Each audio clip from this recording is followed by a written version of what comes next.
remember me. But I know all of you.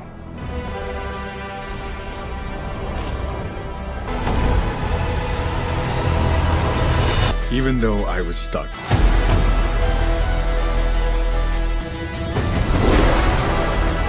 Everything changed. It's all gone. Skeletor.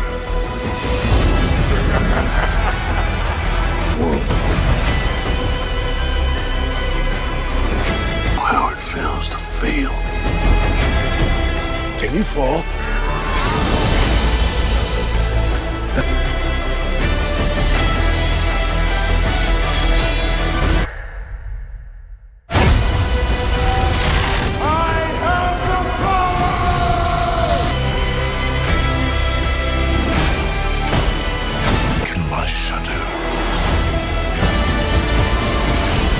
I'm gonna fight for it. But I need every man, woman, or whatever that is. They have the power. Trust me. I know how to use it. Everyone that you're from another planet. It just makes you sound a little very crazy.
What if the fate of the universe rested on one legendary warrior's shoulders?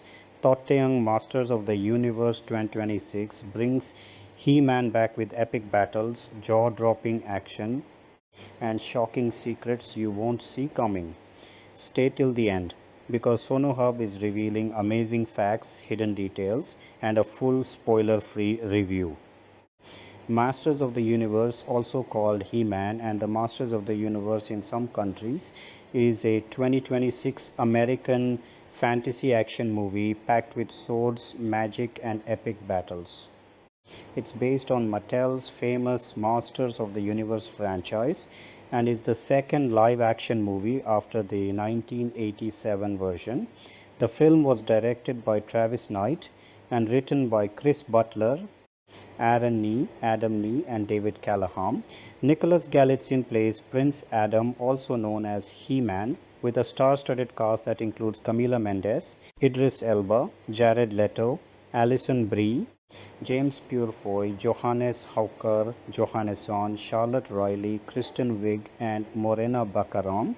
The story follows Prince Adam as he finally returns to his home world, Eternia, where he must accept his destiny as the legendary He-Man and fight to protect his kingdom from the evil Skeletor and his powerful army. The journey to bring this movie to the big screen took a long time. Development first started back in 2009 when Sony Pictures Entertainment picked up the project with Escape Artists producing it. Over the years, the movie went through a bunch of changes, including different writers, directors, and casting decisions. After spending years in development, the rights moved to Netflix in 2022. Then in 2024, Amazon MGM Studios took over the project and officially moved it forward. Filming finally kicked off in London, England, and lasted from January through June of 2025. Masters of the Universe had its world premiere at the TCL Chinese Theater in Los Angeles, California on May 18, 2026. It later hit theaters across the United States on June 5, 2026, released by Amazon MGM Studios, while Sony Pictures Releasing International handled the movie's release in many other countries. Critics gave the film mixed to positive reviews, with some praising the action, visual effects, and performances, while others had mixed opinions about the story. Even with all the hype and a massive production budget of around $170 million, the movie struggled at the box office and earned about $113 million worldwide, making it one of the year's biggest financial disappointments. Adam begins by telling his story, saying that everything he is today comes from where he was born, Eternia, a beautiful world filled with incredible things most people think only exist in fairy tales. In Eternia, magical creatures like griffins, dragons, and talking tigers are completely normal. The planet is packed with enchanted forests, blazing deserts, floating islands, and all kinds of amazing places. At the center of it all stands Castle Grayskull, the most important place in the entire universe. Adam's father always told him that Eternia is the beating heart of the cosmos, and Castle Grayskull is the heart of Eternia itself.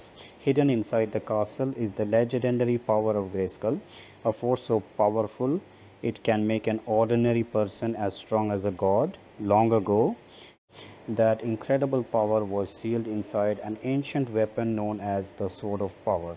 According to legend, when Eternia faced its darkest hour, a true hero would rise, claim the sword, and save the planet. Until that day came, the sword stayed locked inside Castle Grayskull under the protection of the sorceress, an ancient and incredibly powerful guardian. She could be a little intimidating, but she was devoted to protecting the kingdom. For hundreds of years, Adam's royal family guarded the castle. He came from a long line of brave, honorable, and fearless warriors who had defended Eternia for generations. On the magnificent planet of Eternia, the massive city of Eternos surrounds Castle Grayskull. The sorceress protects both the castle and the Sword of Power hidden inside it. Young Prince Adam would rather spend his days hanging out with his talking tiger cub Cringer than training to become a warrior. His mother, Queen Marlena, insists that he attend combat training anyway. At the training grounds, Duncan, also known as Man at Arms and commander of the Royal Guard, oversees the lessons while Adam jokes around with his best friend Tila, Duncan's daughter. Before long, King Randor arrives to watch the training. He isn't happy with Adam's lack of focus. Right in front of everyone, Randor challenges his son to a fight and easily knocks him to the ground. He coldly tells Adam this world is no place for the weak. Duncan quietly encourages Adam to stand back up and stay strong once the king looks away. Feeling embarrassed and frustrated, Adam walks off alone. Tila catches up with him, and together they notice the sorceress staring into the sky with a worried look. Suddenly, a gigantic enemy fleet appears overhead and begins launching a devastating attack on Eternos. Adam and Tila race back toward the palace as the entire city erupts into chaos. Thousands of enemy soldiers and terrifying monsters flood the streets while the Eternian army desperately fights back. Duncan leads the royal family through the battlefield, trying to get everyone to safety. Their escape is interrupted by Trapjaw, a dangerous warrior with powerful mechanical upgrades. Duncan stays behind to fight him while ordering everyone else to keep moving. Duncan gains the advantage at first, but Trapjaw's cybernetic body lets him recover and overpower him. Before collapse, Duncan secretly drops an explosive behind him. Tila rushes back, wakes her injured father, and the two barely escape by jumping through a window just as the bomb explodes. Meanwhile, King Randor, Queen Marlena, and Adam reach the bridge leading to Castle Grayskull, only to find themselves completely surrounded by enemy forces. The soldiers suddenly step aside as Skeletor, the terrifying skull-faced dark wizard, walks forward. He reveals that he has spent years hiding in the darkest corners of the universe, secretly building an unstoppable army while waiting for the perfect moment to conquer Eternia. Knowing they have no chance of escaping together, Randor tells Adam to stay strong before sacrificing himself to hold off the enemy so his wife and son can flee. Despite his courage, Randor is overwhelmed. Skeletor removes the king's crown, orders his soldiers to capture him alive, and focuses on his true goal, the Sword of Power inside Castle Grayskull. The sorceress quickly places the Sword of Power into Adam's hands and opens a magical portal. She tells him to take the sword somewhere far away where Skeletor can never reach it. Before Adam can leave, Skeletor bursts into the castle and strikes Queen Marlena with dark magic. The sorceress bravely holds off Skeletor and his army while shouting to Adam that the sword will someday lead him back home. Adam jumps through the portal, but the violent magical energy tears the sword from his hands before throwing him across space to Earth, the home planet where his mother was originally born. 15 years later, Adam is now living in Oklahoma City. As an adult, he tells this unbelievable story to a woman named Julie during a date, but she leaves without saying a word because she thinks he is completely crazy. Adam heads back to the apartment he shares with his roommate Hussein, who tells him he needs to stop telling everyone the same story. Everyone believes Adam suffered emotional trauma after losing his parents and created the fantasy to cope with it. But Adam refuses to give up because he knows everything really happened. Over the years, he has filled notebooks, maps, and drawings with everything he can remember about Eternia while spending every day searching for the missing sword of power. The next morning, Adam heads to his boring job at a human resources company, but instead of working, he secretly posts online ads asking if anyone has seen the legendary sword. Later, while working out at the gym, an older man known only as Macho Man gives Adam some simple advice: get behind yourself, not in front. He wishes Adam luck before walking away. Back at work, Adam's boss, Susie, warns him that his obsession is hurting his performance. She tells him he'll lose his job if he doesn't stop. Just then, Adam's phone buzzes with an anonymous message claiming that someone has finally found his sword. Without wasting a second, Adam races downtown to a comic book store. Inside, he discovers the Sword of Power mounted on a display statue. As customers and employees stare in confusion, Adam struggles to pull it loose. After a huge effort, he finally rips it free and raises it into the air. He proudly shouts, "By the power of Grayskull, I have to go home." But absolutely nothing happens. Embarrassed, Adam grabs the sword and runs out of the store. Back at his apartment, he desperately begs the sword to do something, but it remains completely silent. The following morning, police officers arrive at his apartment and arrest him for stealing the sword. While the officers are driving Adam away, traffic suddenly comes to a complete stop on the highway. As the officers step out to see what's going on, every other driver starts running away in panic. Adam looks out from the back seat and sees Beastman, a gigantic ape-like monster, charging straight toward the police car. Beastman attacks, forcing Adam to escape while carrying the sword. Just as the monster is about to kill him, arrows and energy blasts suddenly hit Beastman. The mysterious warrior who saves Adam turns out to be Teela, now fully grown. The old friends finally reunite after 15 years apart. Tila explains that both she and Beastman tracked the magical signal sent out by the Sword of Power when Adam lifted it in the comic book store. She can't believe Adam waited 15 years before activating it. Adam admits he lost the sword the very night he arrived on Earth and has been searching for it ever since. Beastman gets back up and attacks again, forcing Tila and Adam to fight their way through the city before escaping aboard her advanced ship. Moments later, they fly through a magical portal and finally return to Eternia. During the trip home, Tila reveals some heartbreaking news. Everyone in Eternia believed Adam had died the night he disappeared. When Adam asks about his parents, Tila sadly tells him that Skeletor captured both King Randor and Queen Marlena during the invasion, and no one has seen them since. When they finally reach Eternos, Adam is shocked to discover that his once beautiful home has been reduced to nothing but ashes and ruins. Hidden among the destroyed city, one of Skeletor's loyal spies, Triclops, secretly spots them and reports their return deep inside Snake Mountain, Skeletor's terrifying fortress.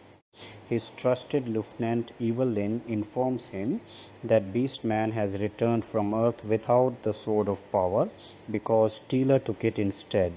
Skeletor isn't worried.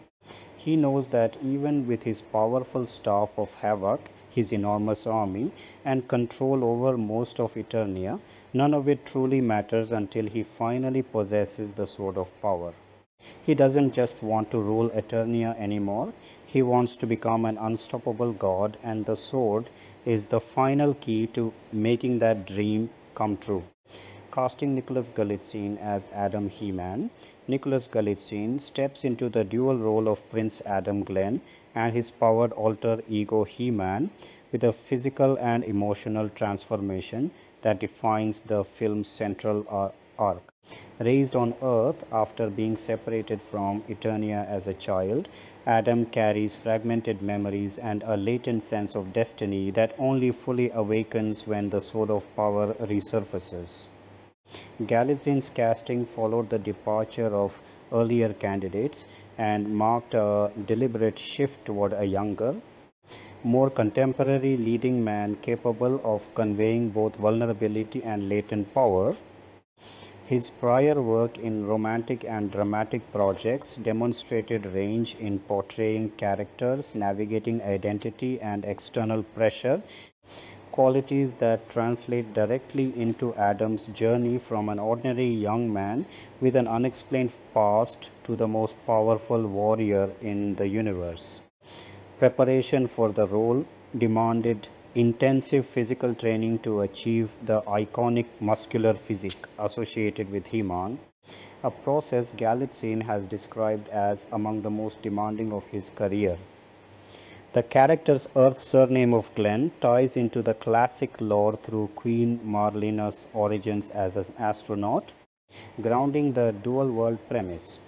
R.T. Wilkinson Hunt portrays the younger version of Adam, establishing the early separation from his family and the foundations of the memories that later drive the adult character. Galitzine's performance balances the lighter, more uncertain earthbound Adam with the commanding presence required once the transformation occurs, allowing the film to explore themes of legacy, responsibility, and self-discovery without relying solely on spectacle. The casting choice emphasizes a He-Man who feels approachable and human before the power of Grayskull fully claims him, distinguishing this interpretation from earlier portrayals while remaining faithful to the core mythology of the Sword of Power and Castle Grayskull. Camila Mendes as Tila. Camila Mendes takes on Tila, the fiercely capable captain of the guard and adoptive daughter of Duncan, serving as both a skilled warrior and a key emotional anchor for Adam. Her casting brought a performer known for long-form character development and intensity to a role that requires physical action, strategic leadership, and complex interpersonal dynamics. Taylor's relationship with Adam evolves from childhood connection through years of separation into a partnership marked by mutual respect, tension, and eventual alliance against Skeletor's forces. Mendes' background in ensemble-driven series prepared her for the layered interactions required among the heroes of Eternia.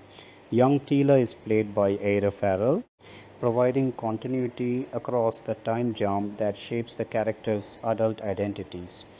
In the broader Masters of the Universe canon, Tila has long functioned as a frontline defender of Eternos and a figure of independence and skill, often serving as a counterbalance to more impulsive or power-focused characters. Mendes' interpretation leans into Tila's tactical mind and emotional resilience, particularly in sequences involving the defense of Castle Grayskull and the coordination of resistance efforts after Skeletor's takeover. The character's adoptive relationship with Man-at-Arms adds familial stakes, while her biological connection to the sorceress introduces deeper mythological layers that Mendes navigates through performance that mixes determination with moments of vulnerability. Her presence helps ground the fantastical elements in recognizable human relationships, making the battles for Eternia feel personal as well as epic. Idris Elba as Duncan Man-at-Arms. Idris Elba embodies Duncan, better known as Man-at-Arms, the seasoned weapons master, combat instructor, and adoptive father to Tila, who remains one of King Randor's most trusted generals.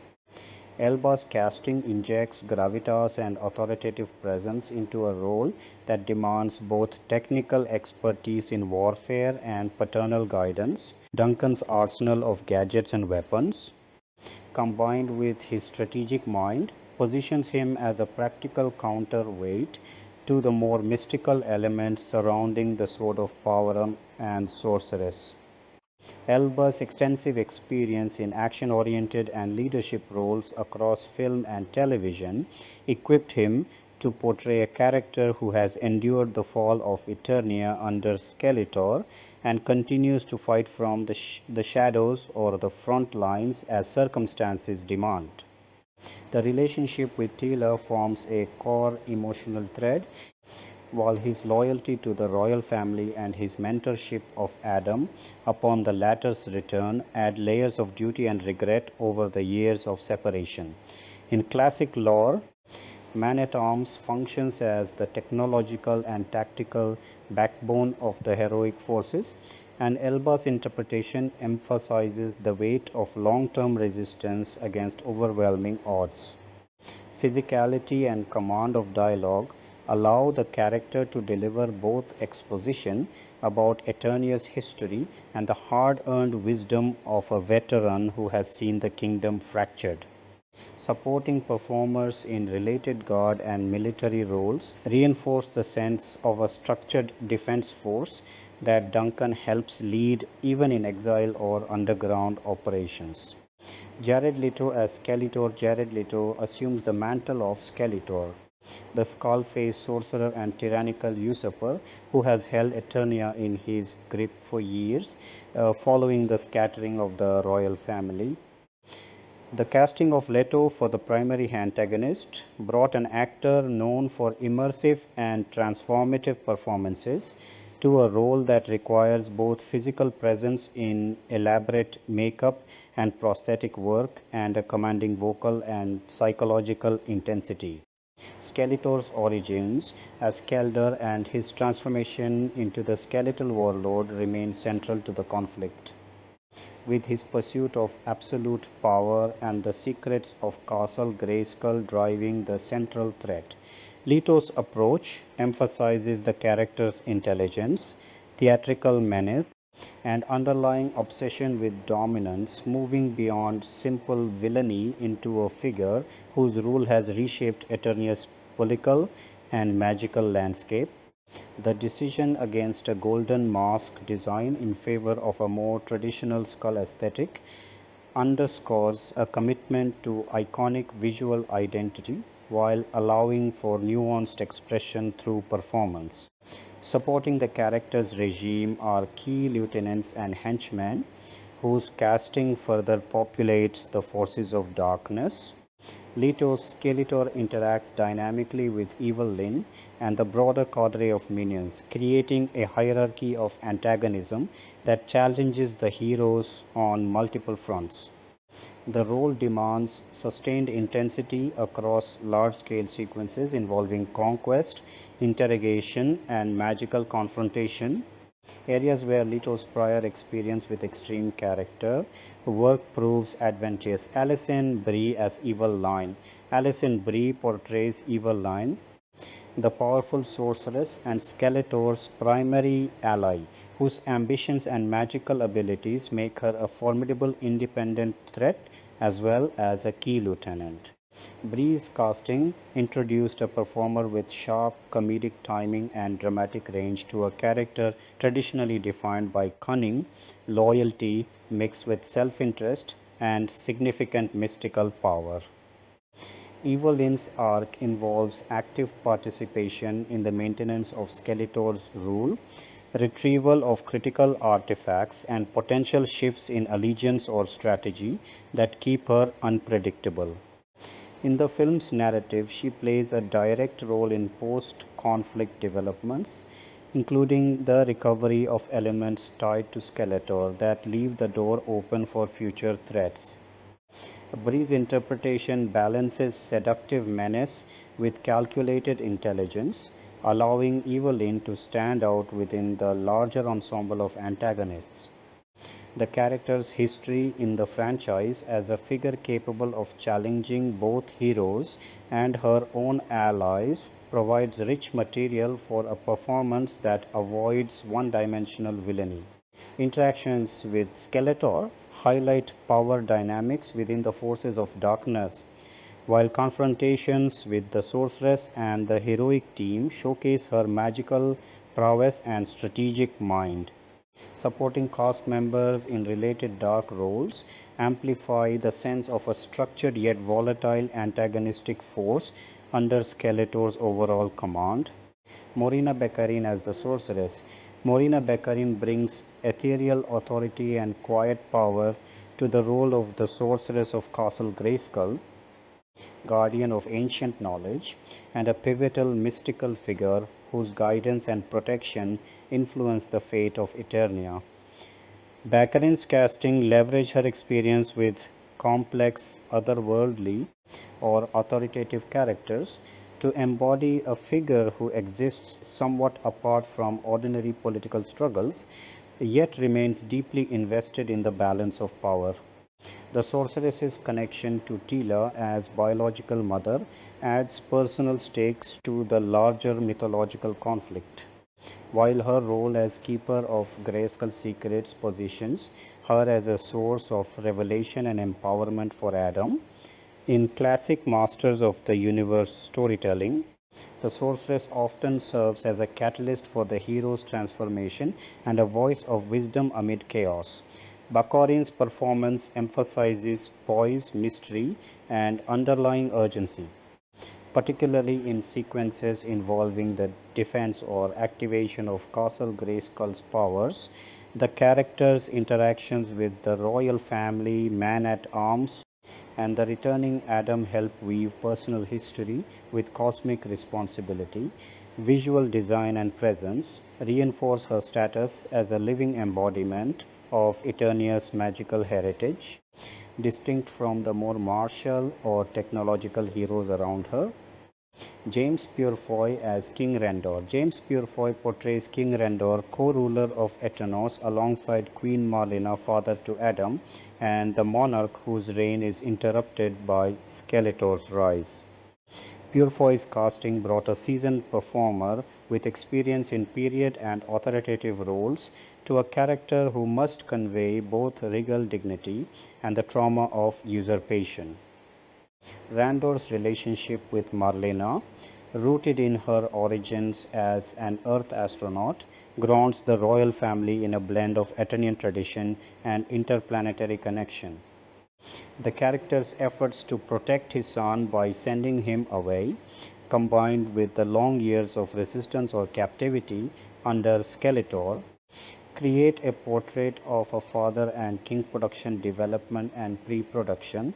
The road to a modern live-action Masters of the Universe film is one of the longest and most tangled development odysseys in modern Hollywood history, stretching back nearly 2 decades before the Travis Knight directed version finally reached cinemas in the summer of 2026.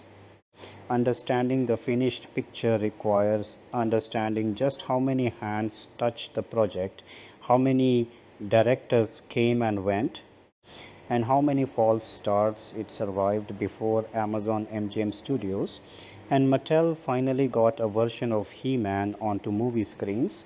The seeds of a modern reboot were planted in the mid-2000s when the film rights to the Mattel toy line, following the poorly received 1987 feature starring Dolph Lundgren, eventually reverted back to the toy company.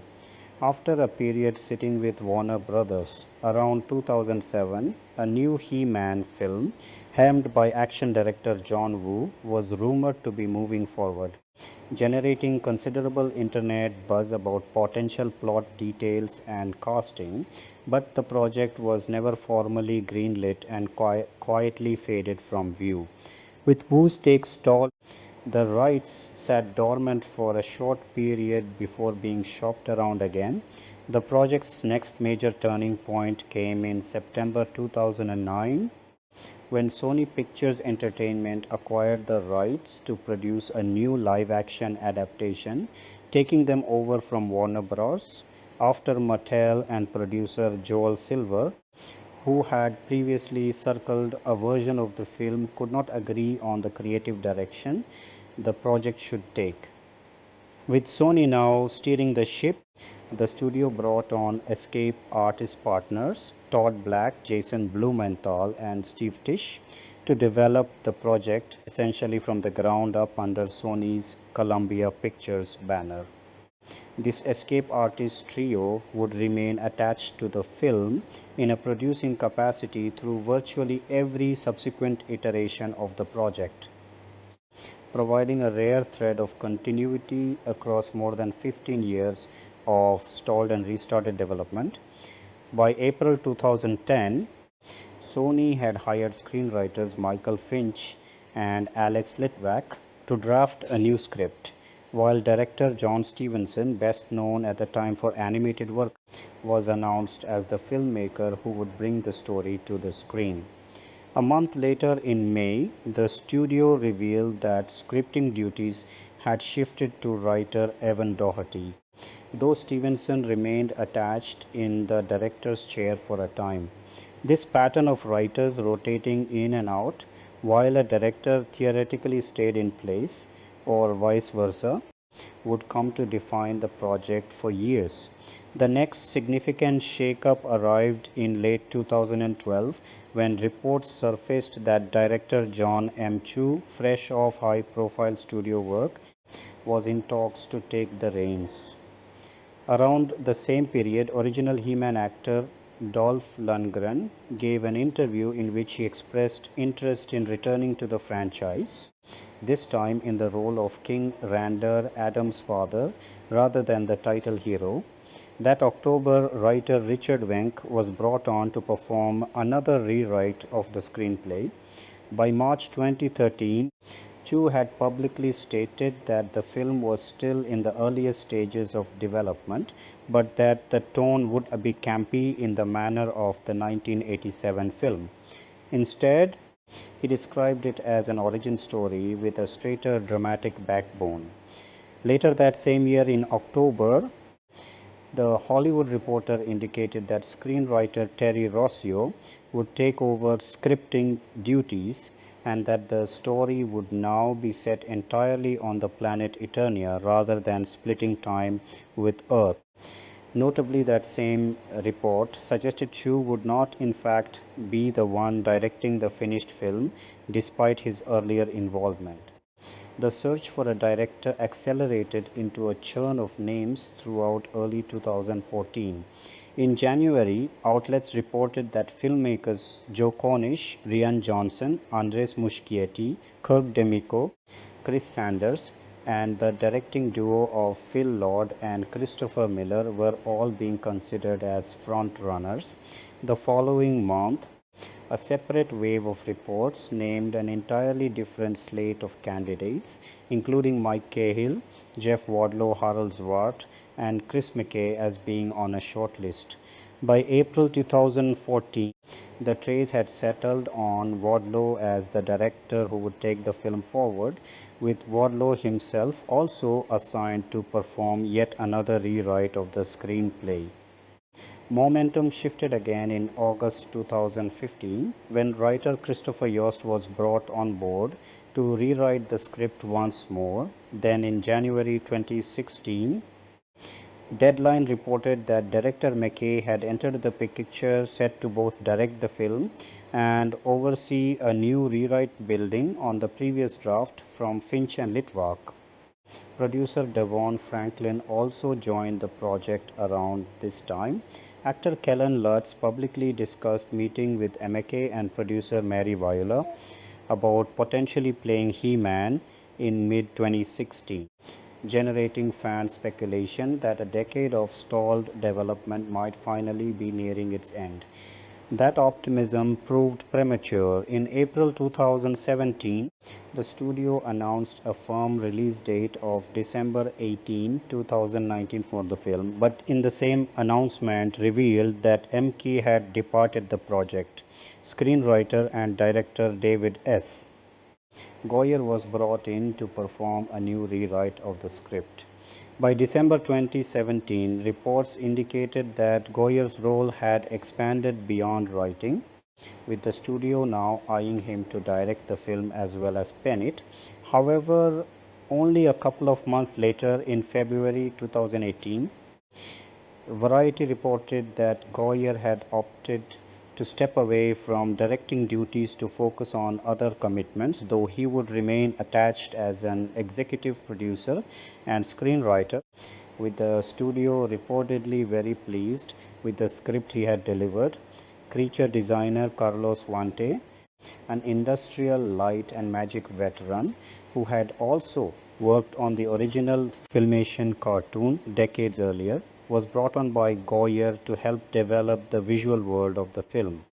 Huante later revealed in an interview that Sony ultimately felt Goyer's vision, envisioned on the scale of an epic in the vein of the Lord of the Rings trilogy, would be too costly to realize, and that Goyer's specific creative direction for the project would not move forward. The film found new directorial leadership in April 2018, when Variety reported that twin brothers Aaron and Adam Nee had been brought on to direct. The Nee brothers would remain associated with the project in one capacity or another for years afterward, eventually surviving multiple studio changes as writers even after losing the director's chair. In January 2019, writers Art Markham and Matt Holloway were added to produce yet another new draft of the script. 2 months later, in March 2019, reports emerged that actor Noah Centineo, then rising to fame through teen romantic comedies, was in talks to play He-Man, with Centineo confirming the following month that he had indeed been cast in the role. For a period, it appeared the project finally had its leading man and its creative direction locked in place, with a planned 2021 theatrical release and filming initially slated for Prague in mid-2019. Those plans, however, were disrupted first by scheduling issues and then decisively by the COVID-19 pandemic. The film's theatrical date was pushed off the calendar entirely in early 2020 as Sony reshuffled its release slate with the studio's video game adaptation, Uncharted briefly absorbing the vacated release date before that project too was delayed by the pandemic. By April 2021, Centineo had exited the role of He-Man altogether, leaving the film once again without a star and its future at Sony uncertain. The most consequential shift in the project's ownership arrived in January 2022 when Netflix officially acquired the film rights from Sony. The streaming giant had by that point already produced two well-received animated series set in the Masters of the Universe, Masters of the Universe, Revelation, and the 2021 series He-Man and the Masters of the Universe, giving it an existing relationship with Mattel's intellectual property. Actor Kyle Allen was cast as He-Man for the Netflix version, while it was also revealed that the Nee brothers, working alongside screenwriter David Callahan, had penned a new draft of the script. Allen discussed in an October 2022 interview that he had been undertaking an intense 6-hour daily workout regimen in preparation for the physically demanding role, suggesting that this time production felt closer to reality than it had in years. Yet even under Netflix's stewardship, the project could not escape its history of collapse. In July 2023, Netflix cancelled the film outright after having spent roughly $30 million on its development, citing budgetary concerns about the project's ballooning costs. The cancellation forced Mattel back into the position of shopping the project to a new studio partner, and it also meant the Nee brothers would no longer serve as directors. Even though elements of their screenplay work would eventually survive into the final produced film, the projects of fortune turned once more only a few months later. In November 2023, it was revealed that Amazon MGM Studios was circling the opportunity to acquire the film rights following the Netflix collapse. By February 2024, reports confirmed that director Travis Knight, known for his work on stop motion and blockbuster features, was in final talks to take over as director, with screenwriter Chris Butler brought on to perform another rewrite of the script. That May, Amazon MGM officially confirmed Knight would direct the film, finally providing the project with the leadership and studio backing that would carry it through to completion. Production designer Guy Hendrix Diaz joined the team shortly afterward to oversee the visual world building and character design work, an essential task given the film's need to translate decades of toy and cartoon iconography into a coherent live-action aesthetic. Costume designer Richard Sale was also brought on to shape the look of Eternia's warriors and villains. Looking back across the full arc of the project's development, it is worth pausing to note just how many distinct eras the film passed through before finally reaching audiences: the Warner Bros. And Joel Silver period in the mid-2000s, the initial Sony Columbia Pictures era beginning in 2009 under producers Todd Black, Jason Blumenthal, and Steve Tisch, the extended mid-2010s stretch during which the project cycled through directors John M. Chu, Jeff Wadlow, and MJK in succession, the brief David S. Goyer era in 2017 and 2018, during which the film's scope and budget were seriously reconsidered. The Nee brothers era beginning in 2018, which itself split into a Sony chapter and then a Netflix chapter following the 2022 rights transfer. And finally, the Amazon MGM era beginning in 2023 and 2024 that saw Travis Knight brought on and the film through to completion. Few contemporary franchise films can claim a comparably layered institutional history, and industry commentators frequently cited the project's decades-long gestation period as a cautionary tale about the risks of prolonged development on valuable but dormant intellectual property. Even as the eventual completion of the film under Amazon MGM demonstrated that such properties could still find their way to the screen given sufficient patience and the right combination of studio backing and creative leadership. The screenplay that finally reached production carried a complicated paper trail befitting the film's tortured history.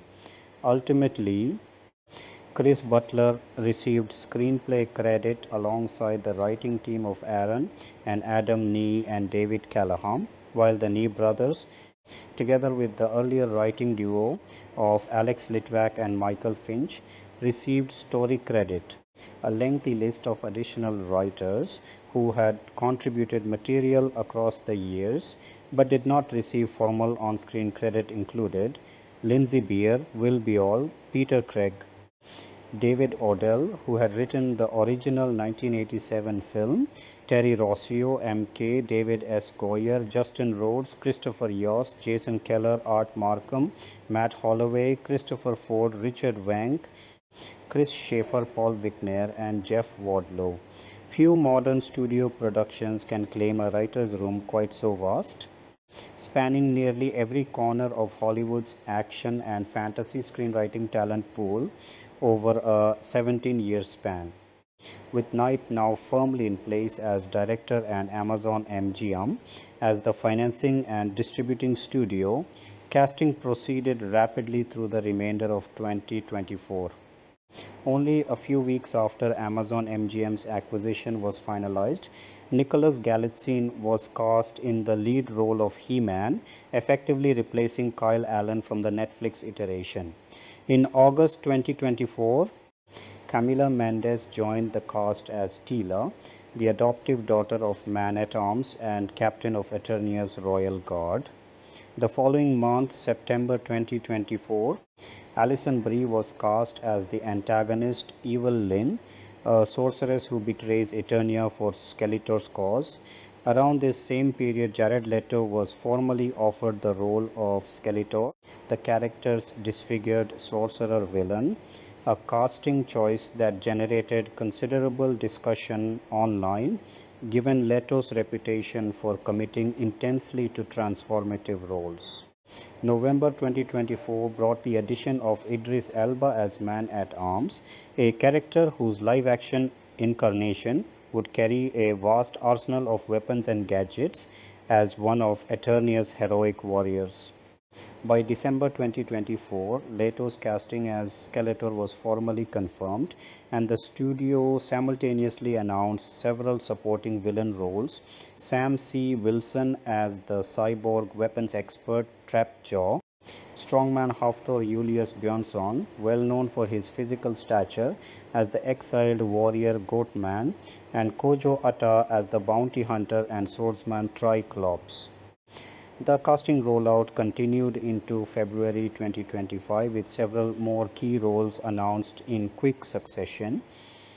Moriner Baccarin as the sorceress of Castle Grayskull, Teela's biological mother and the guardian of Grayskull's magical secrets, Johannes Hauker Johannesson as Fisto Man-at-Arms' younger brother and Teela's adoptive uncle.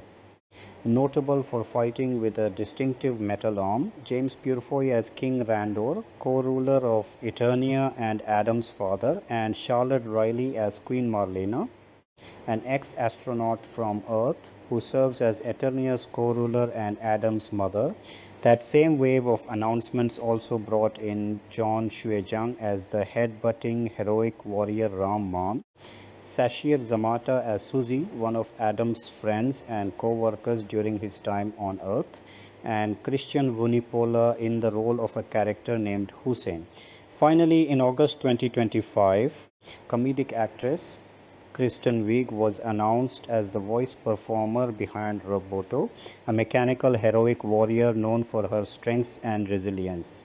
Taken together, this casting sequence illustrates just how methodically Amazon MGM and Travis Knight built out the ensemble once the project had stable footing for the first time in its history.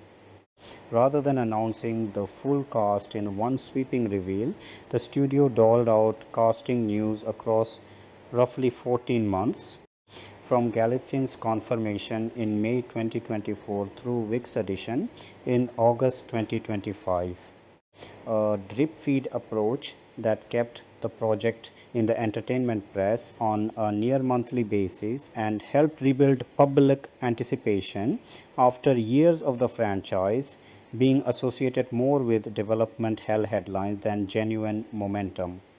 Each casting announcement also served to flesh out the mythology for audiences who might only have passing familiarity with the extended Masters of the Universe roster beyond He-Man, Skeletor, and perhaps Man-at-Arms, introducing figures like Fisto, Ram-Man, Trapjaw, Triclops, and Goatman to a mainstream audience largely through the lens of recognizable established actors rather than relying purely on the character names carrying weight on their own. The ensemble also reflected a deliberate effort to balance established box office draws with performers who had strong pre-existing fan bases from other corners of pop culture. Galitzine arrived with a growing profile from a string of romance and drama projects that had made him a recognizable name among younger viewers, while Camila Mendes brought an audience carried over from her years on a long-running television drama. Idris Elba and Jared Leto, meanwhile, represented the film's two biggest names in terms of overall industry stature and international recognizability, with Elba's casting as Man-at-Arms, in particular read by many observers as a signal that Amazon MGM intended to position the film as a prestige-adjacent tentpole rather than a lower budget, straight-to-streaming curiosity. The involvement of strongman-turned-actor Hafthor Julius Björnsson as Goatman additionally underscored a broader trend, also visible in other contemporary blockbuster casting decisions of studios recruiting performers with genuine competitive strength backgrounds to play imposing physically dominant characters, lending an added layer of authenticity to the film's more heightened superhuman physical spectacle. Younger performers were also folded into the cast to portray the child versions of the film's two central heroes, with Artie Wilkinson Hunt cast as young Adam and Ira Farrell cast as young Teela, allowing the finished film to depict the prologue period of Adam's life on Eternia before his exile to Earth, and to dramatize the formative childhood bond between Adam and Teela that the adult versions of the characters would later draw upon once reunited. James Wilkinson was also cast in the role of Mechanic, another of Eternia's heroic warriors, rounding out a supporting roster that ultimately spanned well over a dozen named characters drawn from across the toy line's decade-spanning history. Filming principal photography on Masters of the Universe finally began on January 6, 2025, taking place in and around London, England, with cinematographer Fabian Wagner, known for his work on large-scale fantasy and superhero productions, serving as director of photography. The London shoot represented the culmination of a production that, as noted above, had at various points been scheduled to begin in Prague in the summer of 2019, then during the summer of 2022 under the Netflix regime, and again in April 2023 before finally commencing under Amazon MGM's ownership nearly 6 years after its first proposed start date. The shoot proceeded across the first half of 2025, running from January through June, encompassing the substantial production demands of a fantasy blockbuster that needed to convincingly render both the futuristic magic-infused world of Eternia and the more grounded, everyday setting of Adam's life on Earth. Given the scale of the production and Travis Knight's own visual sensibilities, As a former stop motion animation specialist turned live action blockbuster director, the London based shoot involved extensive soundstage work alongside practical sets designed to realize Guy Hendricks Dias's vision for Eternia's architecture, costuming, and creature design.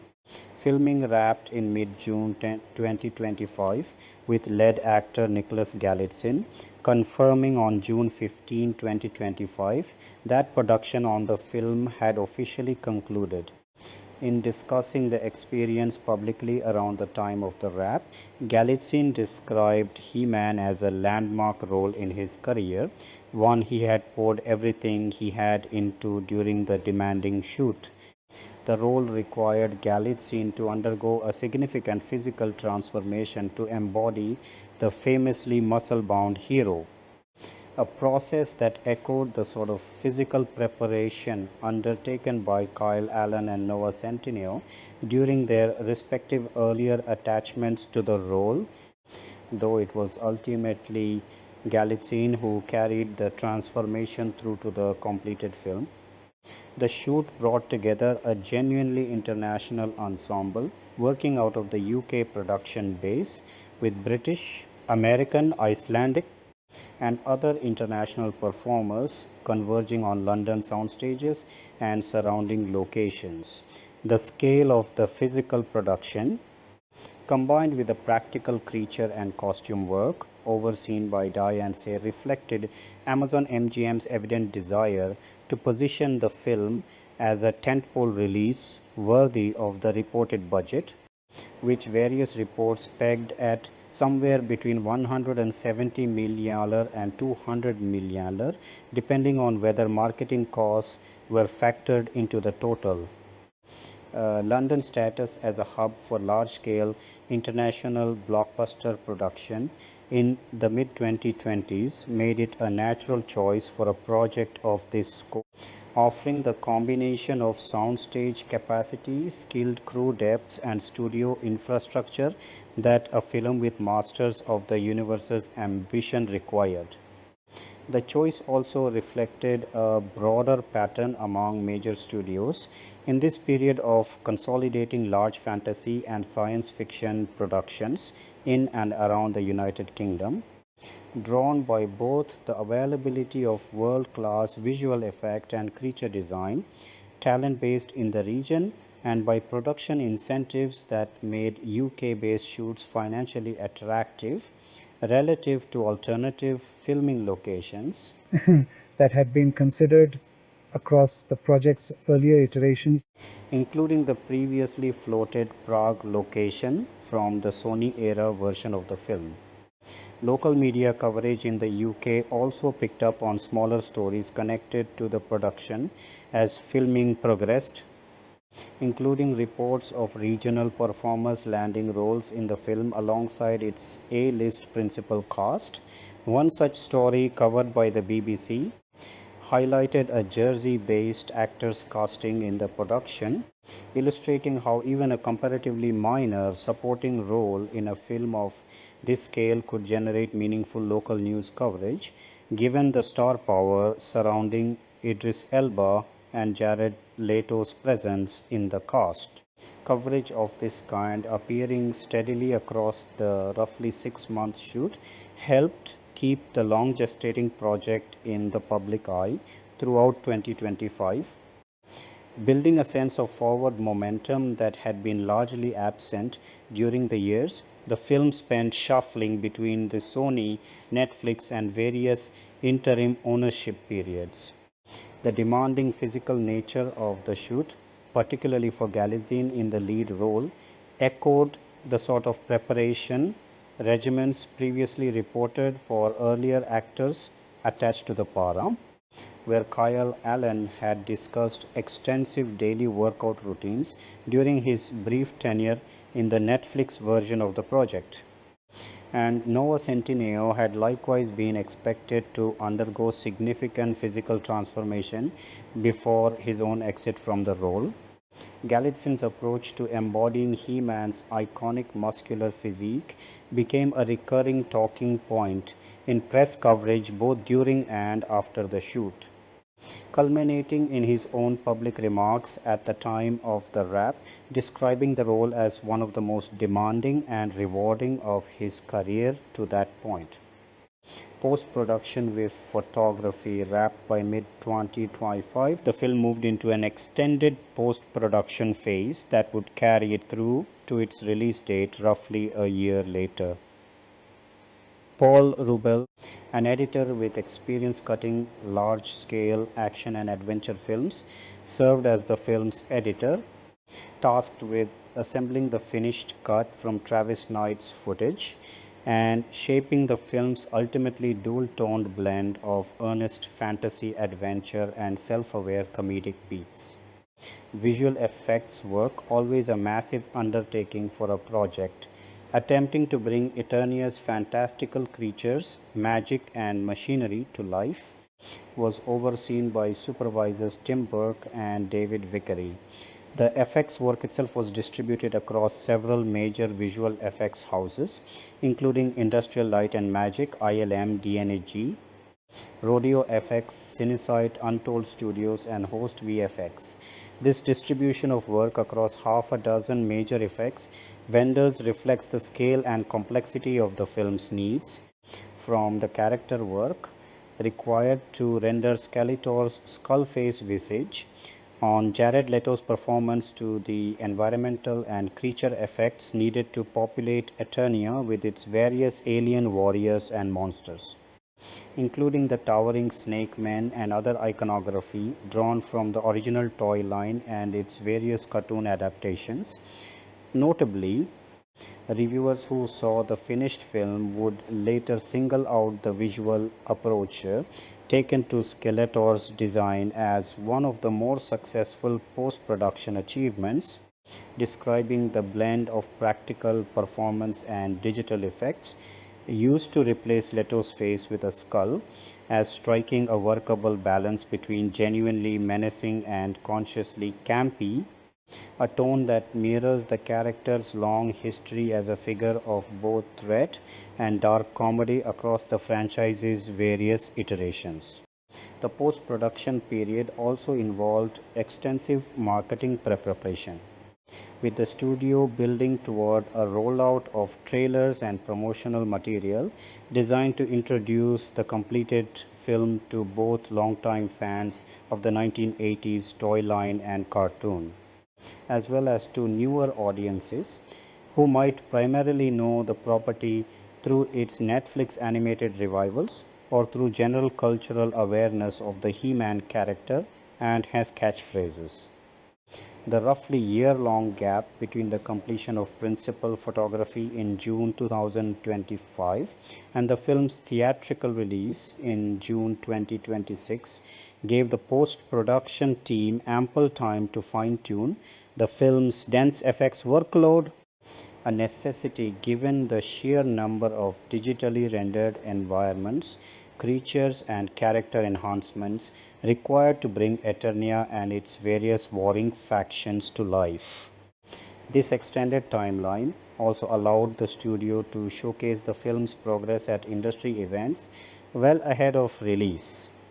Footage and updates on the project were presented at CinemaCon in early April 2025, where Amazon MGM Studios highlighted Masters of the Universe alongside other high-profile titles on its upcoming slate, part of an effort to build early industry and exhibitor confidence in the film even as post-production work continued behind the scenes.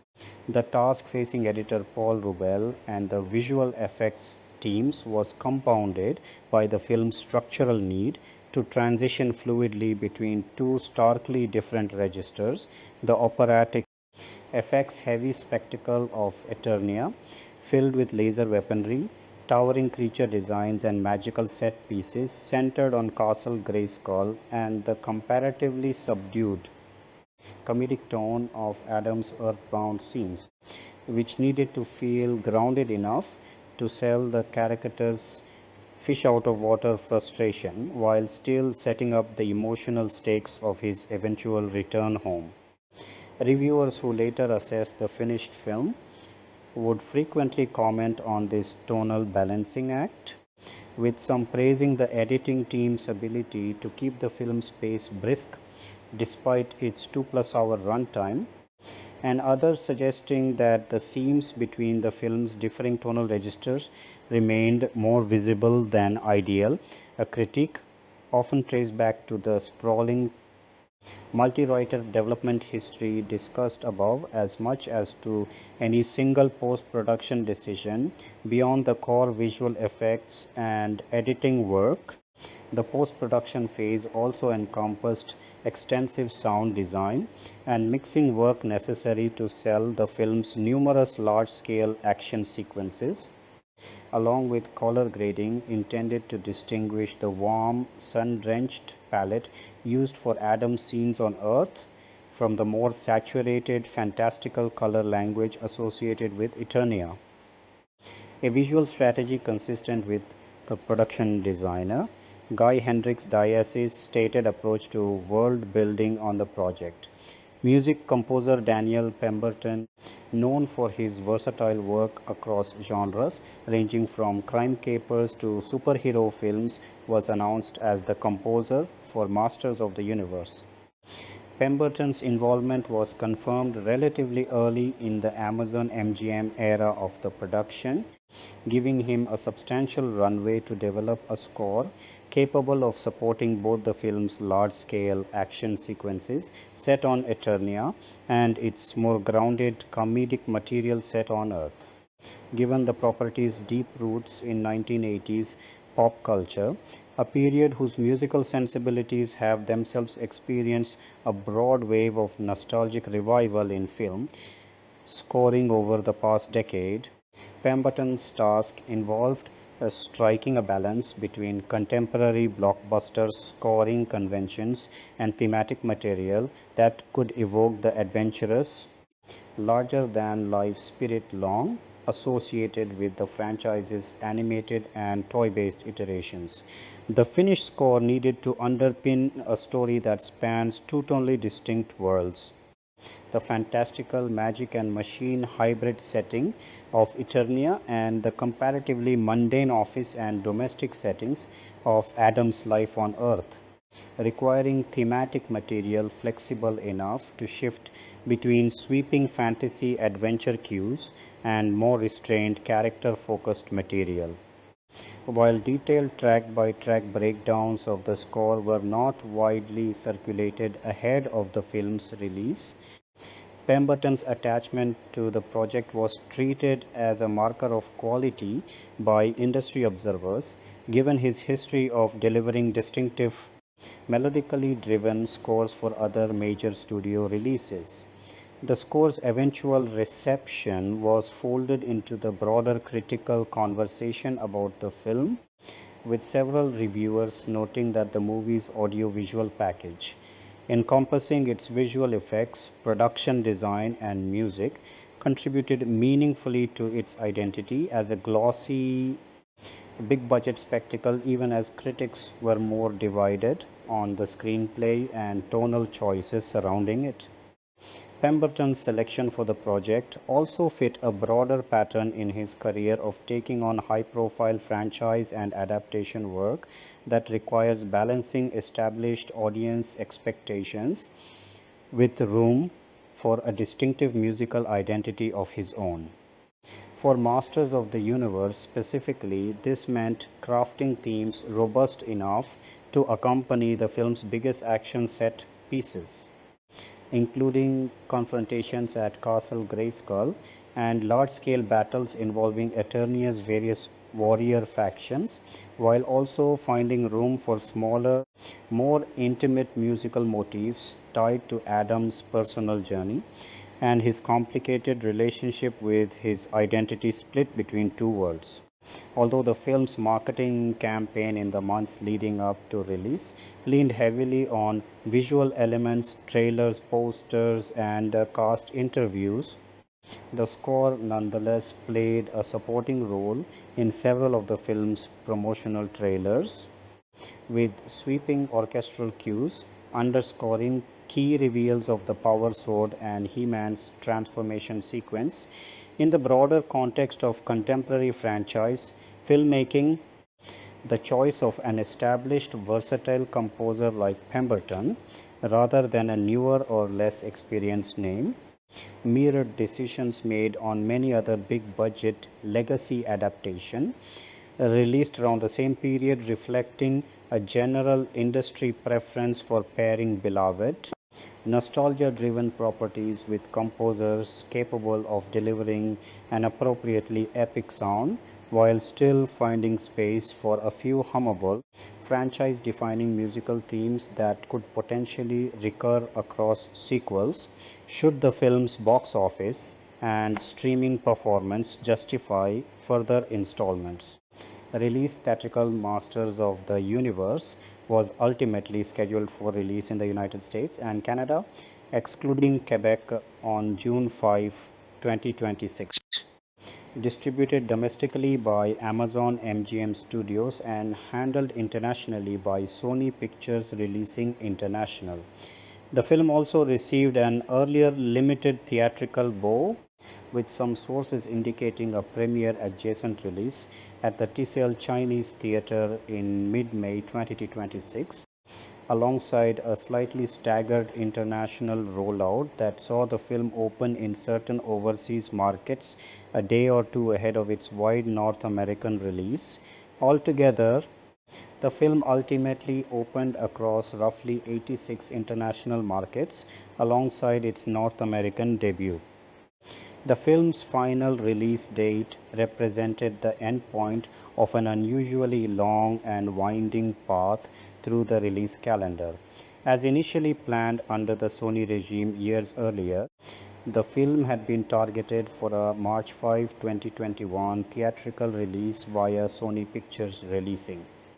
Those plans were disrupted when the studio's video game adaptation Uncharted was shifted to briefly occupy that release slot, a maneuver made all the more ironic given that Uncharted itself was later delayed due to the COVID-19 pandemic, leaving both films' release dates in flux for a period. By the time Masters of the Universe finally reached screens under Amazon MGM's stewardship in June 2026, more than 5 years had passed since that originally announced 2021 date, and the film had cycled through 3 different studio homes, Sony, Netflix, and finally Amazon MGM in the interim. Upon release, the film carried a PG-13 rating and a runtime reported in various places as either around 2 hours and 20 minutes or, per some later listings, closer to 2 hours and 5 minutes, reflecting some possible variance between initial festival or press screening cuts and the final theatrical version. The film opened in direct competition with a crowded early June marketplace, arriving the same weekend as the horror comedy sequel Scary Movie 6 and going head to head against holdover releases, including a Star Wars spin off film and several smaller genre offerings. The theatrical rollout was accompanied by a substantial promotional campaign befitting the film's scale and its long awaited status, as a project fans had been anticipating in one form or another for nearly 2 decades. Trailers released across the months preceding the June 2026 launch generated significant online engagement, with outlets like Empire magazine publishing detailed breakdowns of footage and Easter eggs contained within early marketing materials. The film's Los Angeles premiere, held in the weeks before wide release, notably included an appearance by Dolph Lundgren, the star of the original 1987 film, who used the opportunity to publicly praise Nicholas Galitzин's performance and physical transformation into the He-Man role, drawing an explicit generational through line between the franchise's 2 live-action screen incarnations. Amazon MGM's own public statements around the theatrical release emphasized a business strategy distinct from a traditional theatrical first model. Domestic distribution chief Kevin Wilson characterized the opening weekend as a solid start and pointed to what he described as a passionate, multi generational audience response building around the world, framing the theatrical run as one component of what he called a holistic distribution strategy intended to build awareness ahead of the film's eventual life on the Prime Video streaming service. This framing would become especially significant in the weeks following release, as the film's theatrical performance came in well below the studio's reported production investment, prompting industry-wide discussion of whether Amazon MGM's ownership of both a traditional theatrical distribution arm and a major streaming platform gave it a fundamentally different calculus for judging the success of a title like Masters of the Universe compared to a traditional theatrical only studio. The theatrical release also arrived at a moment when the broader domestic box office was tracking ahead of the prior year, with industry analysts noting that the summer 2026 season overall was pacing only modestly behind the pre-pandemic benchmark set in 2019. This wider context mattered for how Masters of the Universe's individual underperformance was interpreted rather than reflecting a broadly struggling theatrical marketplace. The film's soft opening was more often framed by trade analysts as a title specific problem tied to audience demographics, marketing challenges, and the crowded early June release corridor, rather than as a symptom of any across the board decline in moviegoing. The film's release date placed it in a stretch of the summer calendar that industry watchers described as unusually competitive and unpredictable, with a wave of major titles clustered across consecutive weekends in the immediate wake of Masters of the Universe's debut. Upcoming releases including a new Toy Story sequel, an animated Despicable Me spin-off, a Christopher Nolan directed epic, and a new entry in the Spider-Man franchise were all positioned to draw significant audience attention in the weeks that followed, intensifying the pressure on Masters of the Universe to establish a strong foothold quickly or risk being squeezed out of theaters, well ahead of a natural end to its run. Distribution strategy. Discussions around the film's release frequently reference this packed schedule as a contributing factor behind the studio's early emphasis on framing the picture's value in terms broader than a simple opening weekend snapshot. International rollout patterns for the film also reflected some geographic variation worth noting. Beyond its wide launch across the aforementioned 86 markets, certain territories received the film slightly ahead of the core June 5 date, including markets grouped under an early June 3 release window per tracking from Box Office Mojo. French language markets, including Quebec, followed a somewhat separate release pattern befitting distribution arrangements common for films handled by different regional distributors, with French titled materials referring to the film as Le Maître de l'Univers appearing through regional distributor Imina Films in markets such as France. Home media is standard practice for a major studio tentpole in the mid-2020s theatrical marketplace. Detailed home media plans, including a firm date for digital, physical, or premium video on demand release, were not widely publicized in the period immediately surrounding the film's June 2026 theatrical debut.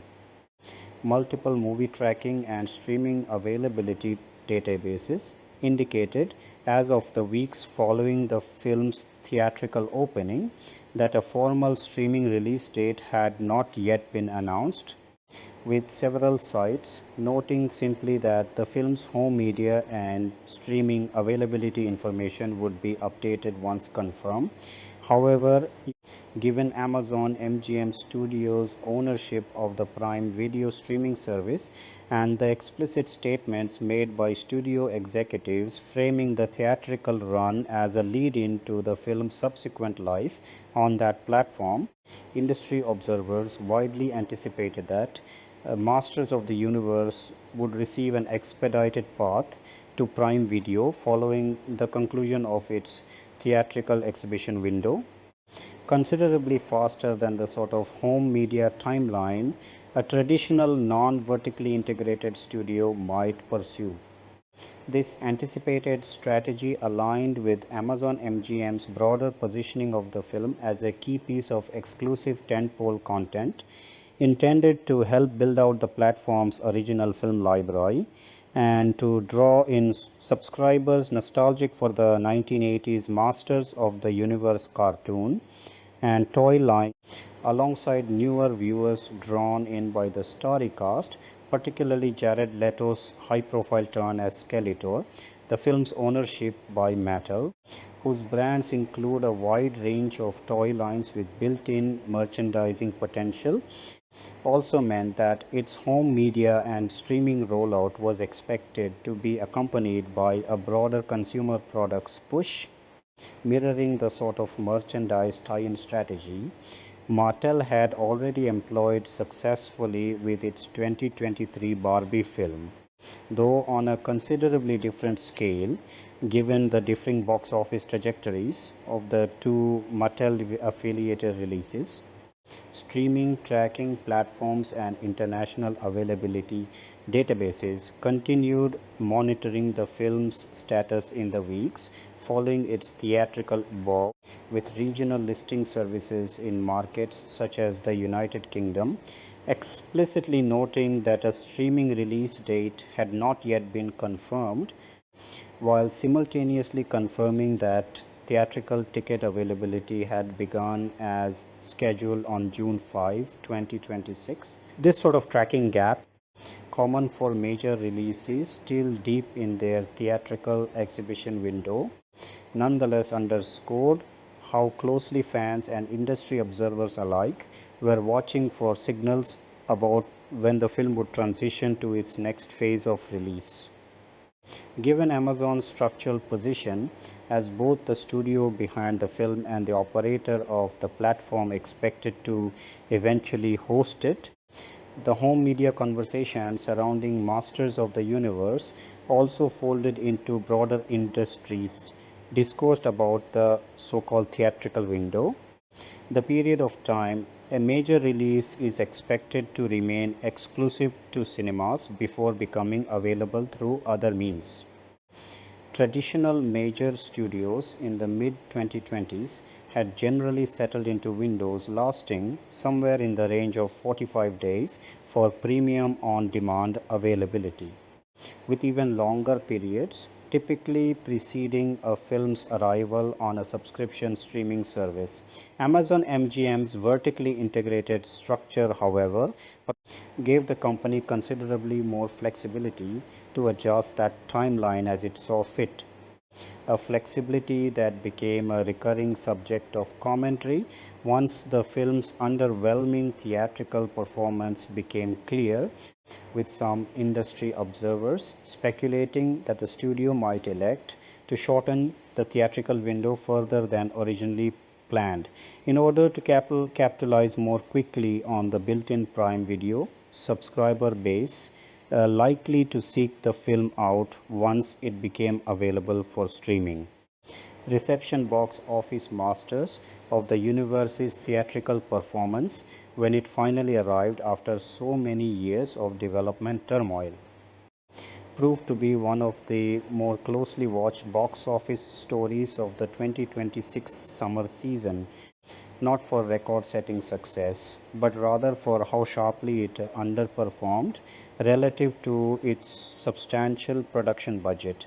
The film opened domestically on June 5, 2026 and closed out its three-day opening weekend with a North American total of approximately $29.3 to $29.4 million alongside an international opening weekend haul of roughly $24.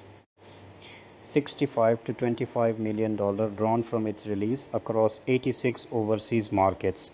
This combined to a global opening weekend total in the neighborhood of $54 million.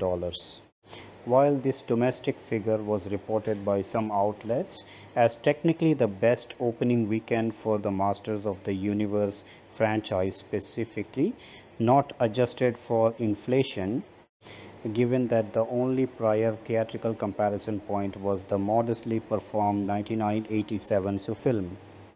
The number represented a deeply disappointing result relative to the film's reported production budget of between $170 million and $200 million, a budget that did not include the additional tens of millions of dollars studios typically spend on marketing a major theatrical release.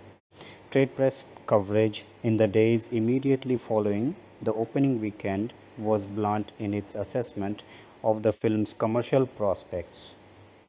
Analysts at outlets, including Variety and Slash Film, drew comparisons between the film's trajectory and that of other expensive studio misfires from recent years, situating its likely eventual worldwide total somewhere in the range achieved by previous high-profile theatrical underperformers.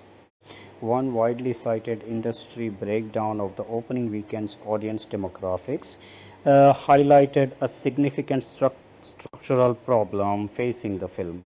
Only around 4 to 6% of opening weekend audiences were under the age of 12, and a similarly small percentage fell between the ages of 13 and 17, meaning the film had almost entirely failed to attract the younger, family-oriented audience segment that has historically driven blockbuster success for family-adjacent action and fantasy properties in the modern marketplace.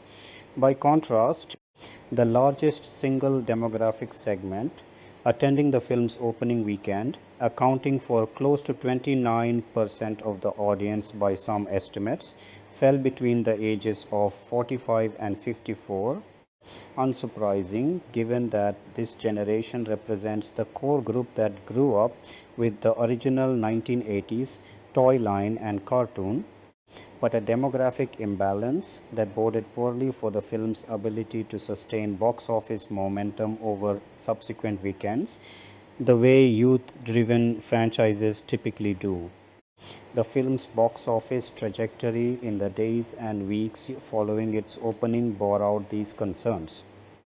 Daily gross tracking indicated that the film earned modest single-digit million totals on subsequent weekdays, with the film's domestic cumulative total climbing to roughly $40, $5 million after its first 8 days in release, and its worldwide cumulative total reaching approximately $65 million over that same period. Regional breakdowns of the international rollout showed Brazil, Mexico, the United Kingdom, Germany, and Australia among the strongest performing overseas markets, though none of these delivered anywhere near the sort of blockbuster scale numbers that would meaningfully offset the film's disappointing domestic start. The film's second weekend in release brought a further significant decline, a pattern common among films that fail to generate the word-of-mouth momentum needed to sustain multi-week runs. Trade reports indicated a roughly 70% weekend-over-weekend drop for the film during its sophomore frame, a steep decline that placed it alongside another notable box office disappointment from the same period, the horror comedy Scary Movie 6, which suffered a similarly brutal decline despite having opened to considerably stronger initial numbers on a far smaller production budget. By the time later industry tracking checked in on the film's performance roughly 2 weeks into release, cumulative domestic figures were reported in the $45 to $46 million range, with worldwide totals somewhere around $84 million, figures that left the film sitting well below even the more modest end of profitability projections for a production of its budgetary scale. By later assessments circulating in the weeks following release, some outlets placed the film's final or near final worldwide box office total in the vicinity of $89.9 million, a figure that, when weighed against the reported $170 million production budget before accounting for marketing expenditures, was widely characterized in the press as a significant theatrical loss for the studio. Analyses published in outlets including Forbes and Slash Film framed the film as one of the more notable box office disappointments of the 2026 summer movie season, attributing the shortfall to a combination of factors: the film's high production cost in an era when studios and audiences alike have grown increasingly wary of expensive theatrical spectacle, the aforementioned failure to attract younger audience segments, a crowded release calendar that saw the film competing against a wide range of other new and holdover titles, and broader questions about whether the Masters of the Universe brand, despite its deep nostalgic resonance for viewers who grew up with the original toy line, retained sufficient contemporary cultural relevance to draw mainstream theatrical crowds decades after its commercial peak. Despite this underwhelming theatrical result, reporting on the film's aftermath suggested that Amazon MGM Studios remained likely to pursue a sequel, a decision attributed less to the film's theatrical numbers and more to the company's distinctive business model as a studio that also owns a major streaming platform. Because Amazon MGM could reasonably expect the film to find a substantial second life as exclusive content on Prime Video. Executives reportedly viewed the theatrical run as only one part of a broader value calculation, one in which the film's ability to draw older, nostalgic viewers to the streaming platform and to serve as a flagship title, supporting Amazon's efforts to build out a diverse slate of owned intellectual property, joining other Amazon MGM controlled properties in the action and adventure space, including the James Bond franchise acquired through the MGM purchase and a planned big budget reboot of the Thomas Crown Affair, mattered as much as its theatrical grosses. This framing echoed the comments made by domestic distribution chief Kevin Wilson at the time of the film's release, in which he had characterized the studio's approach as a holistic distribution strategy extending well beyond the traditional theatrical window.